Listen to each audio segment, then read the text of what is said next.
This channel is called One Good Book because that is what I believe it takes to change your perspective in life or to begin this soul searching habit called reading. And the book I'm going to talk about today perfectly personifies this idea. The book is Man's Search for Meaning by Viktor Frankl. Viktor Frankl was a Jewish psychiatrist and neurologist who was taken to a concentration camp in Auschwitz during the Second World War. Separated from his family, he takes us through the horrifying journey of a camp prisoner in the first part of the book. A lot of what he describes is difficult to read. It makes you pause, reflect, and sometimes even recoil. There has been a lot of literature on the Holocaust, but what makes this account stand out is the lens. This is a prisoner observing everything through the mind of a psychiatrist. Feelings of fear, desperation, and survival dominate the prisoners around him. But what struck me most was how quickly the human mind and body adapt, even to the harshest of conditions. He talks about apathy, how becoming emotionally numb was almost a necessary defense mechanism to survive constant suffering and the threat of death. As the days passed, his longing for his wife kept growing stronger, and he writes one of the most powerful lines in the book: the salvation of man is through love and in love.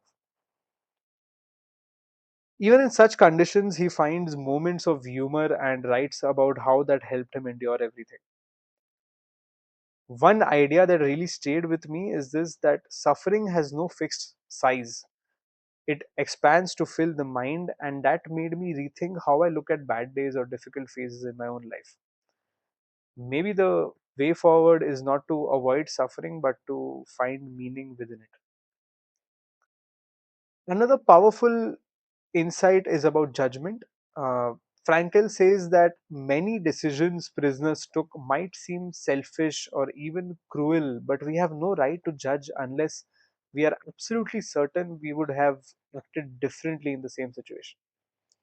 He even shares an example of a particularly cruel camp officer who, after the war, was remembered by his fellow inmates in prison as kind man.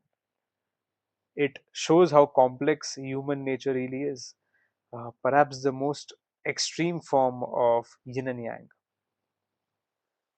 At its core, the book reinforces one powerful idea: the greatest freedom we have is the ability to choose our attitude in any situation. We may not control what happens to us, but we can control how we respond. In the second part of the book, Victor introduces logotherapy, a form of psychotherapy built on the idea that the primary human drive is the search for meaning. Why find this fascinating is that the meaning of life is not something that is handed to you. It is something you are constantly being asked to discover through your actions, your suffering, and your choices. It reminds me of that scene in Tamasha where Ved asks the storyteller, played by Piyush Mishra, to tell him what happens next in his life. And the answer, in essence, is that no one else can write that story for you. And that's exactly what this book conveys.